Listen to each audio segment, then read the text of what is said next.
Darnell, thank you very much for coming in for the podcast. It's going to be fun. Thank you for having me, both of you.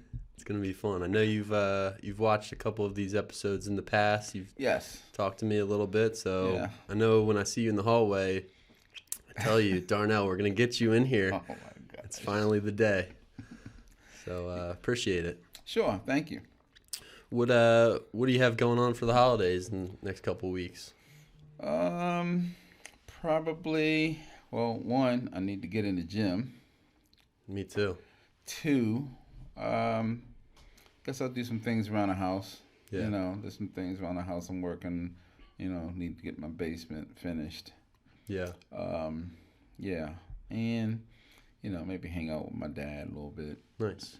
When you go to the gym, what kind of things do you do in there? Well, when I was going to the gym, one thing I was doing, I was on a treadmill for 50 minutes. That's pretty good. And then I would lift for an hour. Do you ever go up to this gym or not really? You have your own spot? I used to go to this gym, but it just Planet Fitness is right around the corner from where I live, so probably not even a mile. Yeah, that's convenient for you. Yeah, convenient. Yeah, that's why I like to use this gym a lot because I live right down the street and of course, pay for a gym membership or go somewhere else Right. I like to go here when everyone's gone though, when all the guys are out of there. Right. Sometimes late at night. Yeah. Play some music in there. Yeah, I used to come at night and Sean and Henry would be in there. Yeah. Yeah. And Coach Nick P is usually in there too. They're the regulars. I've never seen him in there with me. No? No. Yeah, he's up there. Henry goes up there. Mm-hmm. But usually you come at like 7:30 or 8 and dead. Right. Which is what you want. Exactly. So tell me a little bit about kind of what you've been working on around campus the last couple of weeks. What's been occupying your time for the most part? Well, during the holidays, there's a lot of setups. Just taking care of those, whether that's in the Gilman room, Centennial Hall, or the dining hall, and always the boys. Always the boys. A lot of years, when I first started here, it was kind of like, just keep my head down, being quiet, just doing the job. And then when I started knowing everybody and the flow of things, and started, getting more involved with the boys. And today, now I'm like really hands-on with them, talking to them about, like I was talking to a couple kids yesterday, or the day before, yesterday, about, whether they were ready for the exams, and some of them are like, I think so. I'm like, well, you think so? Yeah. Come on, man. You gotta, your parents are paying a lot of money for you to come to school, and you just can't, explain to them, okay, listen, you're going to apply for college, and there are going to be a lot of people applying for that same college. Yep. Then you're going to be applying for a job. There are going to be a lot of people applying for that job. And what's the difference is who did their homework. That's exactly right. Who put in more time. Right, who put in more time. So, and these boys, they don't see that, because I remember my dad, the best advice my dad gave me was, he said, Darnell, you need to back up and see the whole picture. And those boys, 17, 18, they don't. It's very hard for them. It's very hard for them to see down the road, So that's my opportunity to kind of help them with that. Yeah. Because there's no class for that. That's true. There's no class for a lot of things that I try to, talk to them about. Yeah. Advisory a little bit, but I find it hard to get through sometimes to them to give them that same message. So I think that's important coming from you. Right. Well, And another thing is, this, when I first started, it was a job. And when I come to realize it's not just a job, it's a calling. Mm-hmm, mm-hmm. And so, I take that very seriously. I mean, I want to do the best I can. First of all, I'm hired, as I told my immediate coworkers, I'm hired to be a day porter. That everything else is a bonus. I'm talking about, playing music in a dining hall or, dancing on Friday mornings. Yeah, yeah, dancing on Friday. You know what? Doing the traffic, I was never assigned that. What happened was, again, when I first started, I had to go back out to my car. I parked on Rolling Avenue, and when I came back, I was noticing the boys, especially the little ones, they had to get across. And these parents, sometimes it's like 83. I mean, they're flying. Yeah. And I'm like, it only takes one kid to get hit, and it's over. That parent is going to be pissed and wonder why we didn't. I mean, we do have Joyce will come up. Yep. And Jeff and Damon, they're doing a great job. But I just go out there to help Joyce and make sure those boys and young ladies from get across safely. Yeah.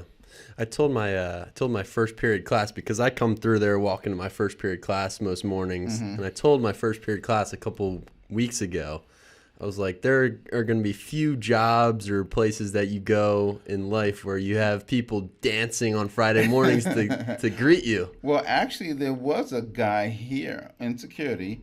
You may not remember him. His name was Greg. Cesare, you probably remember. He used to have like these big hands, and he, did a little thing. He was actually on the news too at one point. But I think Joyce said something to me one day, Darnell, we should have music on Fridays. I'm like, okay. Yeah. So I bring some music and we play it. And some of the parents, I mean, they love it. Oh, yeah. And I mean, who wouldn't like that? So, and it's only on Fridays. Yep. And one thing is important too that, I've come to understand and learn is that, when you take the liberty to do something, it also comes with responsibility. Yeah. And so I never really officially think I asked to do that, but I'm sure if it wasn't, but I also know that there's a certain, like I said, it's a certain responsibility. So the songs are always, family friendly and nothing, nothing even close to borderline. Right. And, you start doing that for a few weeks and then everyone's expecting it on a Friday. So that's the responsibility. You can't stop. They do. And, like this Friday, I won't be here. Yeah. And I'm feeling guilty. Right. But Joyce and I decided probably no one's going to be here, so we're going to do it Thursday. I guess there are no finals on Friday, or? Yeah, Fridays are only for makeup. Oh, okay. Got it. Okay. Yeah. So when you first started here, 2011, right? Is that? Actually, I started over in the gym in 1995. Oh, really? Yeah. Wow. So I looked online and it said 2011. So 2011 must be. So 2011 is when I left in 99 and I was working for a janitor contractor. You know what their name was? No. Rent-A-Kill. I kid you not, man. And I left there in 99. And when I got laid off my job from Security Square Mall, May 2010, my mother-in-law said, hey, Gilman is hiring. I was like, really? So I went and checked it out, went online. They say you got to go online to put an application. So I went online and I started seeing all these teachers, Johnny Foreman, Eric Monner, that I knew that was from him. I'm like, wow, they're still there? Mm-hmm. I'm like, okay. I knew I liked this place. There was something about this place. I really liked it. But, this was my second full-time job. So I was like, nah, it just wasn't. And then when I put Johnny Foreman's name on my application, guess that worked out. did you and Coach Foreman have a relationship prior, or just knew each other? Yeah. When I was working over in the gym, he was the person that I reported to, and actually, I really went through. He would let Ray know if there was something specific that we needed to do, needed attention. He would talk to Ray Mills, and Ray Mills would let me know. Got it. So when you first started, you said it was a job, and now it's turned into a calling or something more than that. Yeah, it's just, as you get a little older, you get, more appreciative of the things. It's awesome to work at a place that you love to work at. Because for a little while in between this job and being laid off, I was working at another place, and it was just it was terrible. It was terrible. So it's just understanding, like being at like the Bible study thing. Yeah. That started with Rob White up in his office. I'd say 2012. I don't know Rob White. Yeah, he was the dean of students or something. I'm not 100% sure. But up on the second floor, where John Smith Jr. is now, that was his office, and he would hold a little prayer in the mornings, and it'd be me, him, and maybe 5 students. Wow. And some donuts. Now it's like 100 kids in there. Yeah, now it's like 180 kids, man. Oh man, that's really awesome. Then he left. I'm still in contact with him. We text each other every now and then. And now Kevin Hudson came in a picture, and Kevin and I just seemed to really just click right from the beginning, and it turned into, from 40 boys in the Gilman room. And, you and I and other faculty and staff, and then now it's 180 kids, You have to switch rooms and get a bigger... Yeah, have to switch rooms. We never would imagine that, which is great, which is really great. Yeah, I think it's one thing that, I don't know, I've seen that Bible study grow a lot even in the past couple of years that I've been here. And at the beginning, I think it was in the Gilman room when I first started. Yes, it was we started out in the Gilman room. Well, they have the Chick-fil-A, which is, it might bring a couple guys one or two times, but not every time. I mean, there are 150 maybe guys in there every Wednesday. Last week, you see them and then they rushing in there to get the Chick-fil-A and get their lunch, and some of them bring the lunch from the cafeteria up there too, and they're eating and eating. Then Pastor Donahue starts teaching, and you'll notice it gets quiet. Yeah. It gets quiet, man. So they're listening, And then when I see them in the hallways, I'll, say something to them, speak to them about it, and ask them, what they think and everything. Yeah. It's a great time. That is just awesome to have a Bible study. Yeah. Here. Yeah, it really is. And he's amazing every week. Yes, he is. I catch him virtually on Sundays sometimes. Oh, yeah. At the church up the street. Yes. Yep. I've been there a couple times. Yeah, me too. Need to get back there. How did you and Kevin start to develop a relationship, and you became pretty involved? I mean, you speak pretty much every time at Bible study. You know what? Honestly, I'm ashamed to admit this, but I really don't remember how we connected. Maybe him and Rob spoke, and he talked to Rob. I'm not 100% sure, but it took off immediately. Yeah, it took off immediately. Yeah, I think part of the reason the Bible study has grown so much, especially this year, is because the last couple of years have been everyone's in their basement and at home and not connected with each other. Now, there was a good side to that. Yeah. Virtually.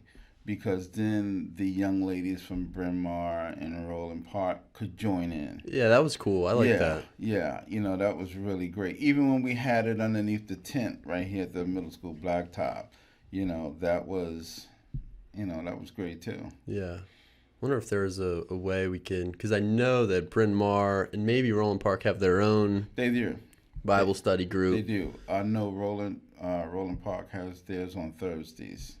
Be cool to do that all together somehow again, but if we could, I don't know if that's possible. Normally we would have a Christmas get together before Bible study before we leave for the holidays. Well, it just wasn't any time this year, and we normally do it at the end of the year too. So we'll see. What was so thinking back, and it's so weird thinking about it because you almost go about your day now and don't even realize that we were pretty much at home for 2 years for COVID. Yeah. Well, the maintenance department, we were out, I think that first, I guess it was March, April, and then we started coming back to work in May. First it was a week, then it was 2 weeks, and then I think we were fully back in maybe July. Yeah. And was there a lot to do here when no one was really here, or just kind of keeping up? In the summer, I always say we turn into movers are us because there's so many faculty and staff, moving from different offices. There's people who've left. Now you got new faculty coming in, so I like this desk, I want that desk, Yep. I'm not here anymore, I'm there, so we turn into movers are us in the summer. So it was that, and it was also redoing all of the classrooms from 15 students down to true, I forgot about that. Yeah, half of that. So, and all of that extra furniture had to be stored somewhere, and it's down on, in the, I forgot what you call those tractor trailers things, but on the lower lot. But so when there are major changes to the furniture and the classrooms and, the different things that you have to move around, how are those decisions made? Like, when do you guys just get together and draw it up? Or you're asking the wrong person. I guess that's Wes, Mark, what's her name, Michelle Morris. I guess they make those decisions like that, and they get that from probably the division heads. So we're gonna do this and this and that classroom. Because there is a lot of changes going on all the time. It is a lot. It is a lot, but we get it done. Yeah, you guys do a great job. Thank you.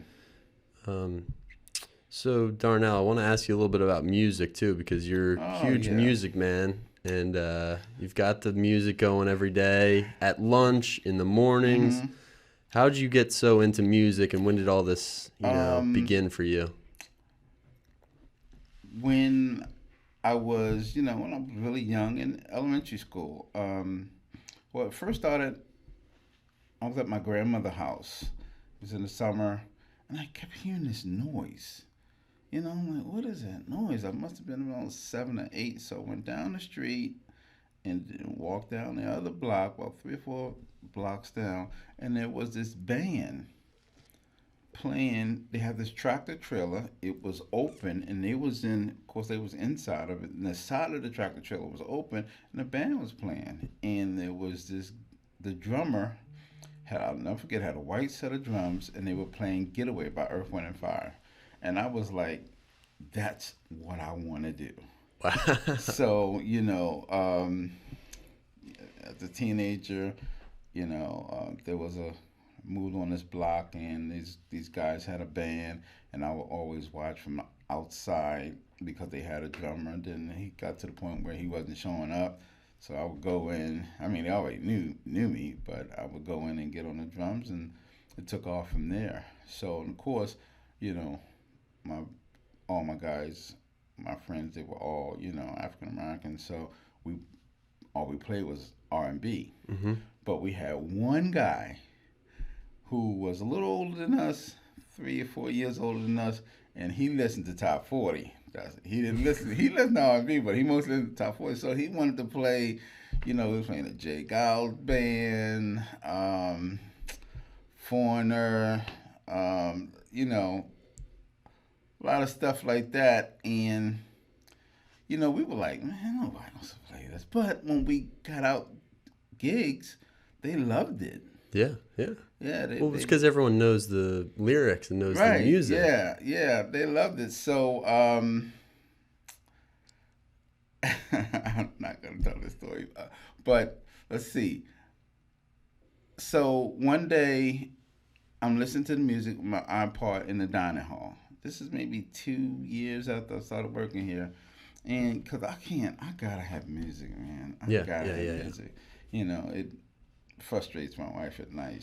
She wants peace and quiet. I gotta listen to something for all sake. So, I had to go upstairs to maybe Centennial Hall, the Common area. By the time I came back to the dining hall, and this is when the upper school were eating first.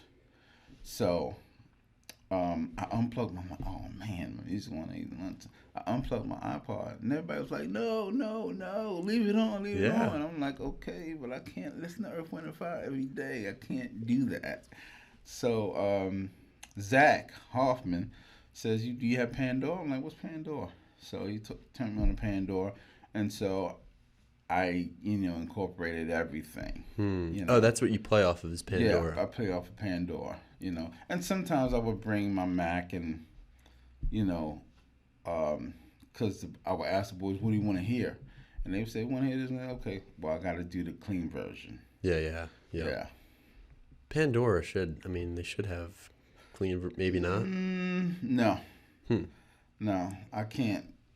Can't risk it. I never seen it. Yeah, I can't risk it. Yeah. And and I would play the music, and then I would leave out, and then I would come back, and during the middle school, it'd be turned off. Yeah, it's a different. Yeah, it's a different. I had to learn that. Like this is middle school, so it's a different different level. Yeah. Their music, that they can listen to. It has to be a little more family friendly. Right. Yeah.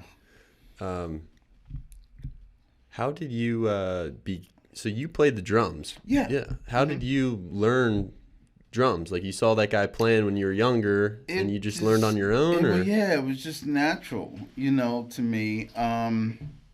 It was just really just natural to me. I've honestly never studied the craft as well as I should have. I wished I had. Now, I still have my drums at home. I have an electronic set also. Do you play much now?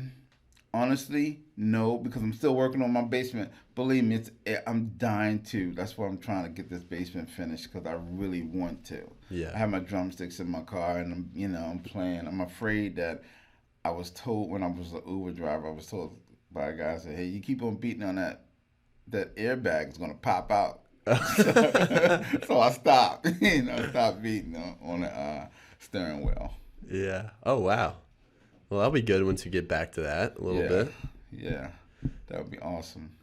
Yeah, I play music sometimes in class. You see me when you walk by sometimes. Right. Like when the beginning of class, really, when they're writing and they're doing some journal entry stuff in English. Yeah, I like to play some. Yeah, it does help because I think they like it too because I don't know, it just brings a little lightness to the room. It does. Like yesterday when with the 12 days of wellness, and they had the massage up there, and they were playing this really, just soft. Man, it was great, man. It's a difference maker. Yeah, I was like, man, what is that you're playing? Maybe I need to listen to that. That's more friendly for my wife to, want to go to bed at night. Maybe she wouldn't mind that. Do you, before you go to bed at night, is it pretty upbeat music, or is it relaxed and calm? Sometimes it's, it depends, whatever, you know. Sometimes it's comedy. Yeah. Yeah. Now, yesterday I made a mistake. Upper school lunch. Two of the now the dining hall was everybody was basically gone. Yeah. Yeah. And I'm sitting there. I forgot who I was at the table with. We're in the conversation. I knew Hubeck was there. Nathaniel Batter was there, and Mac. And two of the teachers was like, Darnell. Like, what's up? It's like they pointing up to the speakers. I'm like, what's wrong?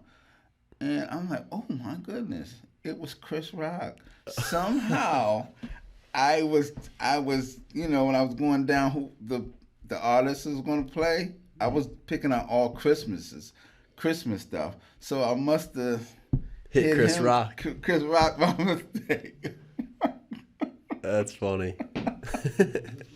There's been a lot of, like I said, I wasn't going to tell the story, but I'll tell it. So, a couple years ago, before the pandemic, the boys were taking a test. I don't know what test they were doing, but they seemed a little not themselves, I felt like they need a pick-me-up.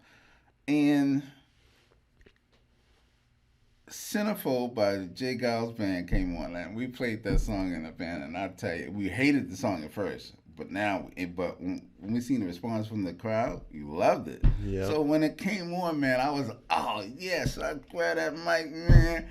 My blood runs cold. I mean, it's wide open karaoke, man. I'm letting people sing, na, na, na, na, na, na. I mean, it was great, man. The whole dining hall, it was just great. So at the end, after it was all over, I'm walking out the dining hall. And I just happened to be walking out with Henry. And he said, Mr. Smite, he says, great song. Wish you could have used another one. And I'm thinking to myself, Henry, these guys, do you know what they listen to? That's Kool-Aid compared to what they listen to. Yes, that's so true. The next day I was Ubering. It was a Saturday. And I came up here, and it was the Preakness. So I came up here for a little break, and Hubeck was up here. I said, Rob. I said, Henry said, he said, Darnell, we don't care about what the boys. It's the women. And man, I'm telling you, it hit me like a house just fell on me. I was like, it's like the content of the lyrics, and these days, that's very important. Yeah. I mean, I felt like that small. So that Monday morning, first thing, I went to Henry and I apologized. Yeah. Well, it's hard to make those realizations in some of these songs, especially good songs that you listen to all the time. You don't maybe notice some of the subtle lyrics or references. It's a different day. So I apologized to Henry and I told him that I will go to every woman who was in there or who would be in there at that time and apologize. And I did. Yeah. None of them were offended. They all said, Donald, we know you and we enjoyed it. It was awesome, Yep. One or two of them said, well, we weren't offended by other things and no one's ever come to us and said anything, Yeah. So, it was what it was. But, man, that was great. I really want to do that again, but I'm just pump the brakes on it. What's like when you're trying to get the crowd going, similar to that song, and you want everyone to sing along? Right. What are some go-to songs that you like to play? You know what? The lower school has asked me to play some music for them sometimes, so I have created a playlist, that is really family friendly, and it's got like Celebration by Kool and the Gang, some upbeat songs that's,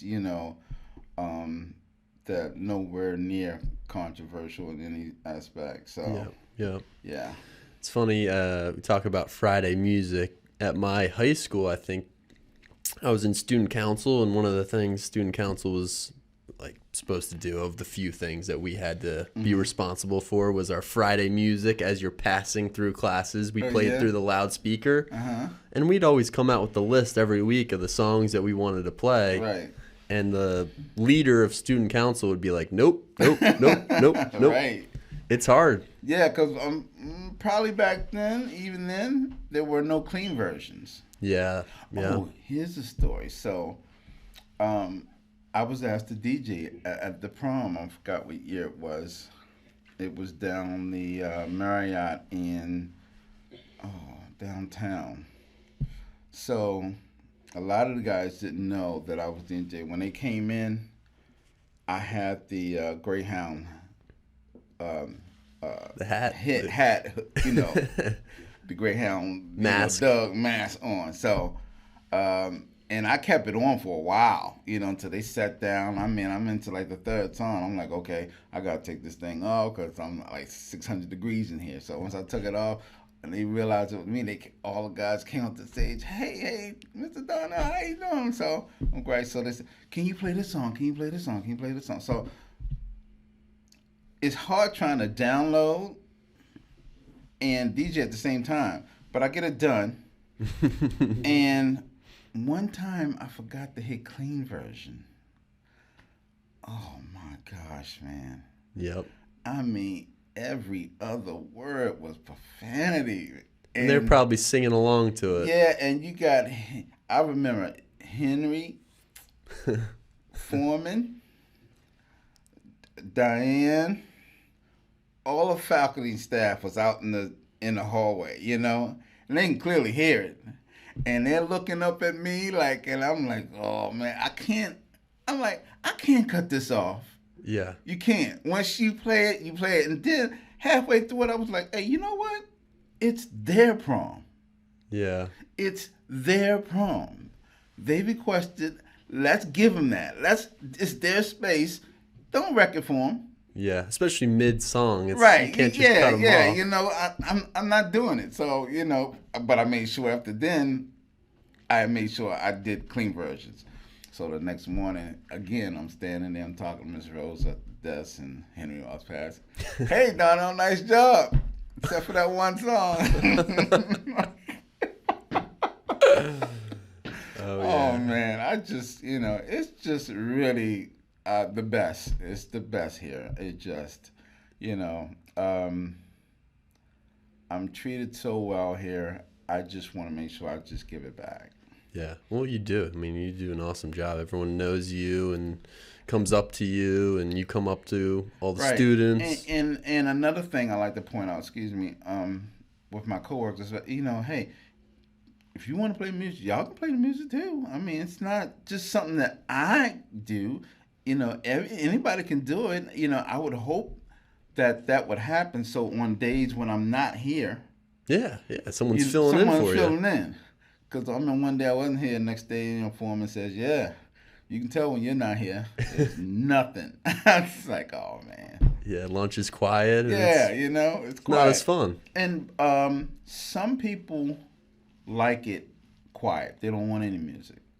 Yeah. So I've tried to every once in a while do that, but I just can't do it. Yeah. I mean, it's hard to please everybody. Yeah. And then you have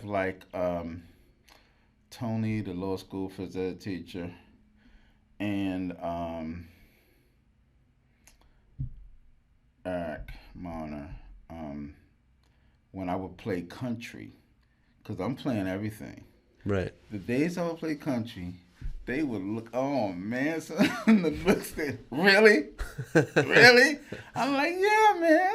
We're having country, nobody will listen to, your R&B every day. We're not having that. Yeah, that's true. You got to switch it up for everyone. You got to switch it up. I love country. I love the storytelling. Do you? And, the storytelling country is amazing. So I like the popular kind of pop country songs. I can listen to those ones, but as soon as it gets into the real country, it's it's hard, but the storytelling is amazing in country songs. That's true. Yes. So you have personally, you have a very wide variety of music that you enjoy. It's not just... Yeah, it's not... Yeah, and some of that comes from my dad, too. Yeah. You know, especially the jazz stuff. You know, just the other 2-3 weeks ago, I put some... you know, told him, Dad, he had this 50 CD... No, it was 100 CDs thing, you know. He played, you know, I mean, man, you couldn't tell him anything, you know. Watch this, 45, and played CDs. I said, you know, okay, Dad, it's 2000. You need an iPod. Yeah. So, yeah, what's an iPod? Here it is. You can take that catalog with you. Okay? Yeah. So got Which is amazing, by the way. Yeah, isn't it? Oh. Yeah. Well, because I'm 26 years old, and I was alive when it was CDs. You play CDs in the car, you throw it in there, and then suddenly the iPod came out, but the iPod was linked to the Apple Store, so you had to buy all your songs for $1.95 or whatever it was, every song. Yes. And then there was this other website called LimeWire where you can actually download the music for free, but you weren't supposed to go on there. It was illegal to do that. You know, you're supposed to pay for every song. Exactly. Now all of a sudden they have the streaming services, and you can pay the subscription and get every song you ever wanted. Yes, which, you know, no good for the artist, but yeah, it is what it is. Yeah, but it's just amazing how fast that all happened. I mean, before that, you had... Because I'm old enough and I still have somewhere in my basement, I have my father's Marvin Gaye 8-track. Yeah, let's get it on. Yeah. That's awesome. So maybe you could talk a little bit about like day in the life of Darnell. Like when you wake up, you come to Gilman. What are some of the things that you're doing? You've got lunch where you're DJing at lunch, but besides the morning, what are you really working on a daily basis? Well, first thing I check is my work orders. Some of the time I have them organized and in order. You know, when I get my work orders, you know, as soon as I get them, I like to go through them and read them and see, okay, who put this work order, what do they need, what they want, and then I go see that person because they put the request in and then someone else types it up and then sends it to us, but I want to make sure nothing was lost in between. And then, and I think, maybe they left this out. They asked for tablecloths, but maybe they want trash cans too. So let me see if that's what they want. And I try to, you know, deal with that. Sometimes I try to get if there's a, you know, like, we may have to wait for a study hall to be finished before we can go into Centennial Hall. So, you know, I might talk to Rob about that. You know, if we could move that up, they could move out, or if it's up to the teacher, I'll go see the teacher, you know, and some teachers are okay with it. Some are not. So that's not something that I can, as I had a conversation about this with Wes, the operation manager, that, you know, that's not something that we, you know, should do on a regular basis.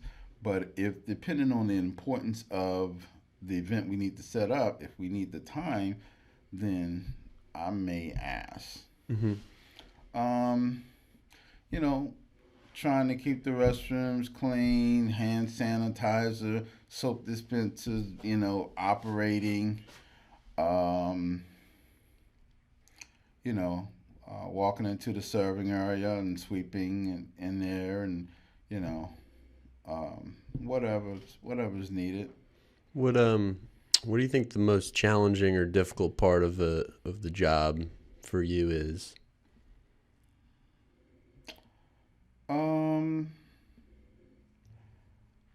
When there isn't a work order and someone needs something, but to me, I've gotten past that years ago. That's just the nature of it. You know, nobody's going to remember all the time what you need. Surely I don't. And even sometimes when I do have work orders and I forget to do it, I would appreciate if the person wasn't, upset with me because I forgot or I'm late setting up their setup.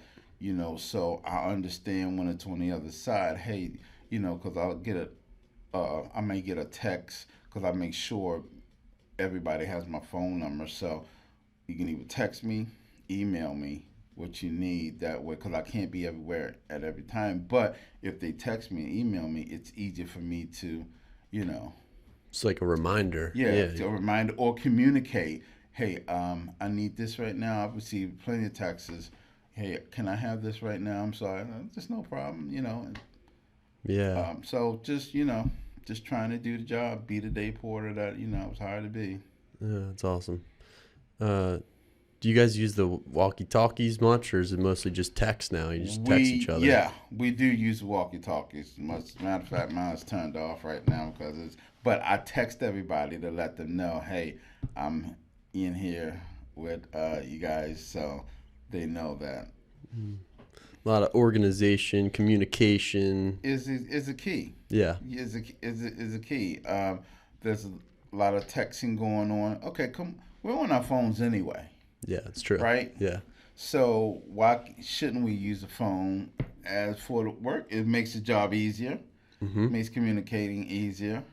So why not? Especially when there's something wrong, something going on with the plumber or electrician or carpentry, and it's easy for me to take the picture and send it to everybody so they can understand what's going on. They can see it. That way they don't have to come all the way up here to see it. That way they know what tools to bring or what's the situation. Yep.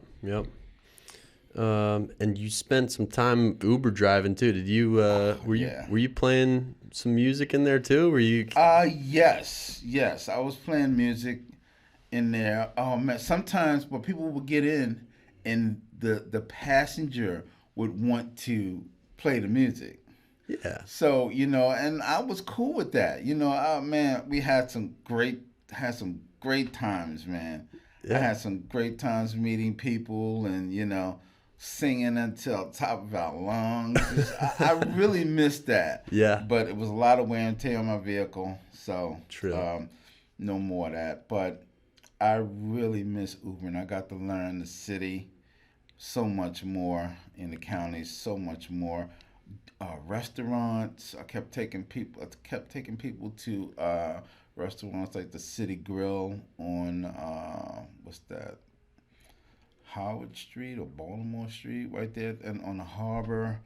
Was taking people to Nick's Fish House, and I love that place. My family and I, we go there a lot. Yeah. And it's like, and there was something, I had lived my life all these years and never been to Little Italy.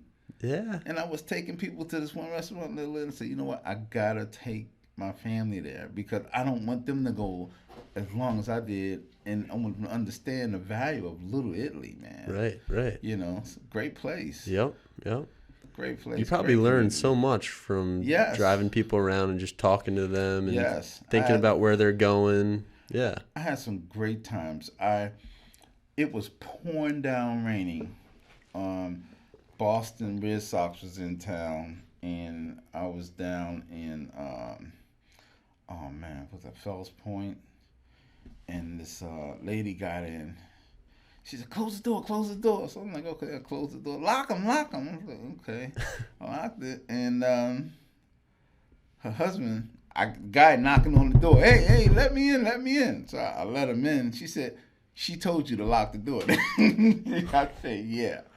And he has and there was another couple that got in. So we're on our way to, I'm taking them to that hotel where the Orioles stay. I forgot the name of that. And right down the street from Camden Yards. And so we were driving, and I had this picture in my, electronically on the dash of my vehicle. And he got to ask me, he said, "Who is this?" I said, "That's my family." He said, "All those kids?" I said, "Yeah, that's those kids. You and your wife had all those kids?" I said, "Well, No, we didn't have them. They're adopted. He said, really? Seriously? So, long story short, at the end of the ride, he said, he gave me $200 bills. I said, sir, I cannot take that. I can't. He said, I want you to take this and I want you to take your family out to dinner. So I thanked him on the way there. So I have cameras outside of my house and inside of my house,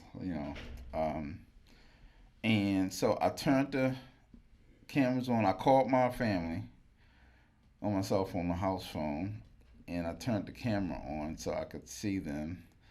And I told them what was happening. I said, I want y'all to thank these couples because, the one couple gave us $200 and the other couple gave us another $100, $300 bills. I'm like, oh my gosh. Going to Little Italy. Yeah. Well, no, it wasn't from Little. Yeah, and we went to Little Italy. Yes, we did. Yeah. And and I told them, I said, listen, one thing I've learned is when you get money like this, you don't eat it all. We need to do something with this money. So we bought some of those those pictures and those little, bought a bunch of those and put them up on the wall so that we can say, hey, remember where we got these pictures from? That's from those two couples. Oh, that's awesome. Yeah. Nice. Yeah. And then there was the ones where, dude, don't spit up in my vehicle, okay? Don't, he's opening the door. Like, dude, that's going to cost you. It's $300, right? Yes. I'm telling you, it was $250. So I said, it's going to, and it's never the person who's responsible for the ride that's vomiting. It's always the friend. It's always the friend, and I'm telling him, man, I'm telling you, this is going to cost you $200. And he's yelling at the friend, you bet not, so he's like, pull over. Yeah. I've had all types of situations, man. Yeah. Which is just, it's funny. Well, you can either make the $300 from the couple who's giving you $300 right. or from the guy throwing up in your car. Yeah. I've had that. I've never had an outright, just explosion. Oh, that's good. It's always been just a little bit, nothing major. Pretty much positive Uber rides where you're talking to the people and learning a lot. I did have I picked how they have these, I don't know, festivals or something downtown. I forgot the name of that area. And they close the streets off. They got a band going. They're drinking. So I went down. I pulled up. There were these three young ladies. They helped the one young lady in, closed the door, and then they left. And I look back, and she's... Oh, no. I'm like, hold on, wait a minute. No. I wrote one, hey, hello, y'all can't leave her in here. So I took, she was going to Loyola. So I get to Loyola, to the school, and she's like, before I can drive up on the campus, she gets out. And I'm like, I can't let her just get out. I get out, I stop the vehicle, I get out, and she hops on 5 minutes later, she hops on a school bus. And, after she gets on, I tell the driver, say, hey, look, I think she may be a little drunk, So he says, yeah, I can tell, So I just want to make sure, she gets somewhere safely, Well, that's a considerate Uber driver right there. Yeah. Care about the passengers. One more Uber story. Oh, my God. I remember the address, 527. I forgot where it's, the name of the street. But it had to been 7 degrees. And I'm inside, driving, so I got the heat on, and, I got a short sleeve, like a polo on. So I picked this girl up downtown somewhere. And I could tell she's a little drunk. She got in, so she got in. And it took me a while to get to her house. And I asked her, ma'am, do you need any help? She said, no. Okay. So she gets out the vehicle, exits the vehicle to the right, and she falls into the vehicle. Oh, no. Okay. But she didn't fall down. So she makes it across the street. And when she gets to the curb, she trips and falls. And I'm looking like, get up. Please get up. Because it's, like I said, it's 7 degrees. She didn't get up. I said, man, I got to go with this. So I open the door, and I run over there to her, help her get up. And she goes up her steps, and I run back in the car. And she goes into her pocketbook. And I said, man, there ain't no way in the world she's going to get that key in that lock. It's not going to happen. Oh, my God. And she's fumbling around. Oh, I got to get out the car again. So I get out. I get the key, and I open the door for her. And there's a dog, there. And I'm thinking to myself, you got to be kidding me. Oh, gosh. You cannot get to that point where somebody can just take advantage of you. Yeah. What are you thinking? Yeah. College. Yeah. That's what happens. Oh man, and just the fact, if I would have drove off, she would have still been laying there because she could not get up. Yeah. She could not get up. Yeah, you had more responsibilities than you maybe signed up for as an Uber driver. You know what I always said, with the traffic duty, I would hope that someone would do that for my kids. Yeah. When they were coming home from school, because my wife would take them to school and I would pick them up. But then it got to the point where I wasn't there for, and they would come home by themselves. But it was, 4 of them, then 5 of them. So, yeah, hopefully. Darnell, tell me, so you've been working at Gilman for a while now. Tell me, what about Gilman do you think is your favorite part, or your favorite part of your day, or favorite part of the year? Like, what do you like the most about working here and interacting with the students and the other faculty? I love, one of the things I like, is like at the end of the year when we're going in, or during the course of the year, we're going to the offices, and you see the pictures of that person's family. That's who they're here for. To taking care. Everybody loves their family, so I like seeing the pictures of their family. I just like getting to know everyone. Mm-hmm. It's just a really nice, friendly place. It's a special community, and you don't understand it. You may get the wrong interpretation when you're outside of it. Yeah. When you're outside of, I remember hearing one time at a crab feast, someone saying, they bougie up in here. I'm like, no, we're not. Yeah. You can say that because you don't know us. Right. You don't know us. Once you knew us, once you get to know this place, then you'll understand. It's like Gilman was looking to hire another day porter, and I was, well, not just myself, we were advocating for one of the guys who work in Flick, and because it's difficult to hire someone outside of this community because they don't know the temperament of it, and they think, oh, well, because one of the guys that was here was like, oh, well, I can take it easy. I don't really have to do nothing. I can, dude, this is not a party. We're here to work, and the work comes first. Right. Okay? The work comes first. I may DJ, but I wasn't hired to be a DJ. That's just extra. That's just extra. Yep. I'm not hired for that. I'm here to do a job. Now, if I don't do the job, then the other stuff doesn't matter. Yep. And it's hard for people outside of hire somebody in for them to understand that. Because they just think, oh, man, it's real easy, piece of cake. Here, I can do this, I can do that. This one guy was just doing everything. It's like, no, not that type of party. Oh, yeah. So the new day porter we have, Mr. Sean Hall, who happens to be a legitimate DJ. Oh, yeah? Oh, yeah, this guy's on the radio. Oh, wow. I'm telling you, man, he's teaching me.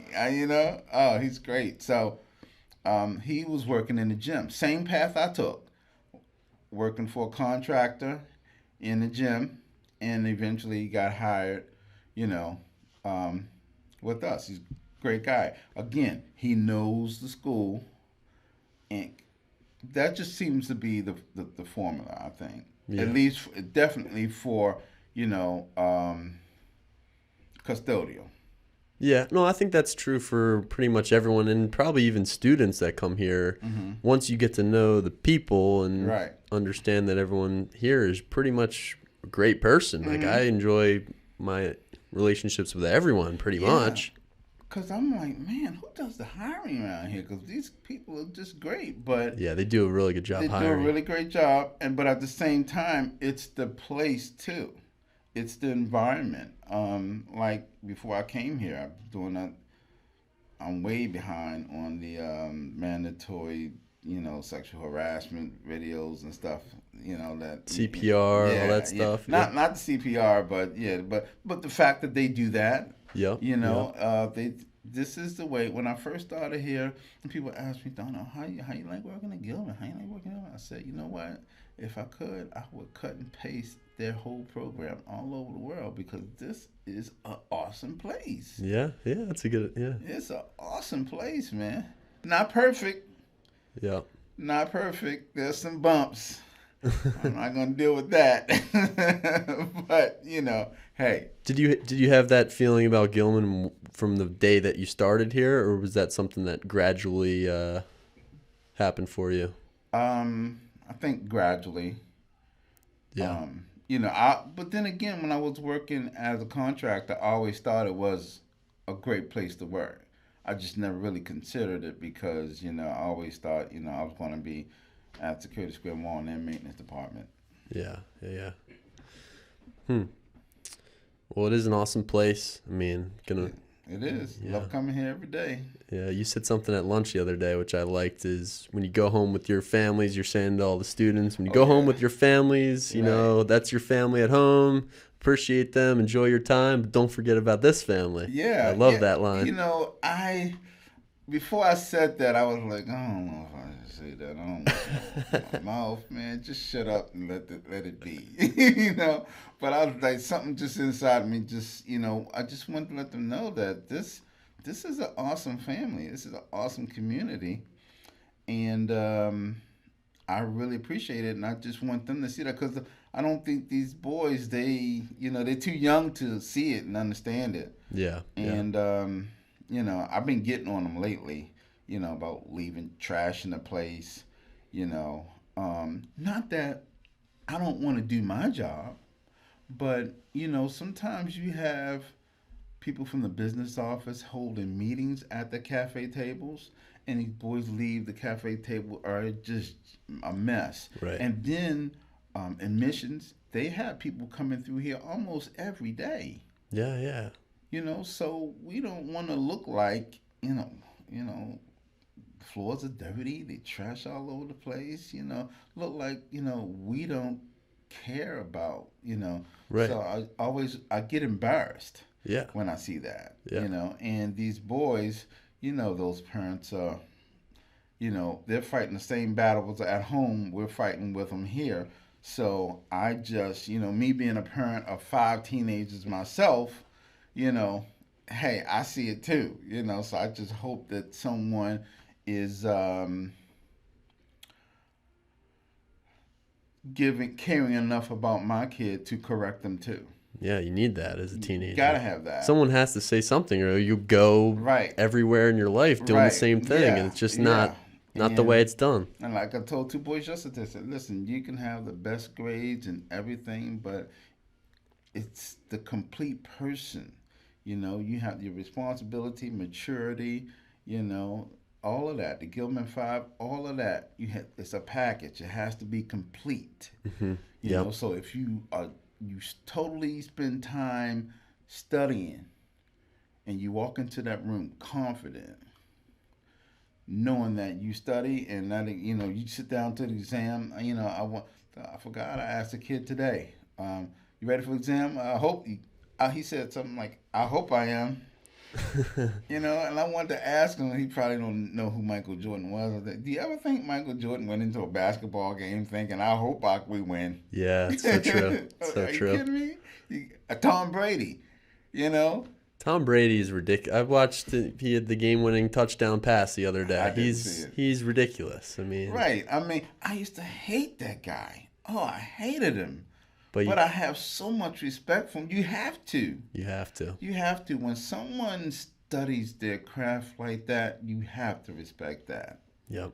Very true. You have to respect that. Darnell, last question I have for you. We usually do, so the people who come on the podcast usually have like a book recommendation or a recommendation for the listeners. Right. And I know I'm putting you on the spot a little bit because I didn't ask you beforehand, but is there anything that for the people who watch this, that you would recommend that they either read, watch, listen to, something that you very much enjoy? Sure. Watch Jake's podcast. No, seriously. Yes. At the end of the year at Bible study, Kevin and we give the boys Bibles. But the Bibles are, when you give someone a Bible, it's the whole book and you think, oh man,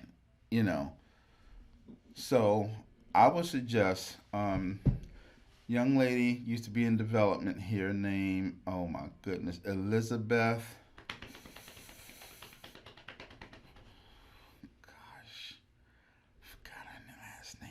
You remember? No? Elizabeth. She gave me a devotional book, Jesus Calling, and that basically changed my life. Because that devotional book was just, I'm not due here till 7. I get here at 5:45, somewhere between 5:45 and 6 o'clock. I spend my first 40 minutes reading that devotional book for today, and underlining the scriptures and looking up the scriptures and reading them, and writing my prayer list in the column. That book is just awesome. That devotional book, because of course I'm a Christian, and I just believe that relationship with the Lord is just absolutely, and that devotional book is just awesome. So awesome. Kevin give them Bibles, and I give them those devotional books because, that's the whole thing. Just take a small bite. So every day it's a different message. Every day it's a different message. And every morning you spend the first hour. Wow. Mm-hmm. Yes. Okay, that's great. Now, honestly, I didn't do it today. Some mornings I never get to it. Yep. I might come in, I might be a little tired from last night, Yep. Or today I just came in and I ate, and I was running a little late. So, and then the dining hall had to be put back together. So I went out there and I was looking at things and see what needs to be done, whatever. So I'll get to it probably doing before lunch, probably right after I leave here. But it's on your mind every day. It's pretty important. Definitely on my mind every day. All right. I'm going to check that out too. Okay. That's the Darnell recommendation. Yes. Love it. I definitely recommend it. Laura, I forgot her name too. I'm sorry. The lady who, the author of those books. It's a series of them. Any one of them is great. Okay. Devotional Jesus. Devotional. It's Jesus Always is the one I'm currently doing now, and the one that Elizabeth Stratford gave me was Jesus Calling. Jesus Calling. Mm-hmm. All right, we'll put that up on the podcast. Oh yeah, so people can check it out. Darnell, thank you very much for coming in today. Appreciate it. Yeah, it wasn't as Yeah, once you get going, once I get going, it was good. Thank you. Thank you very much. Thank you too.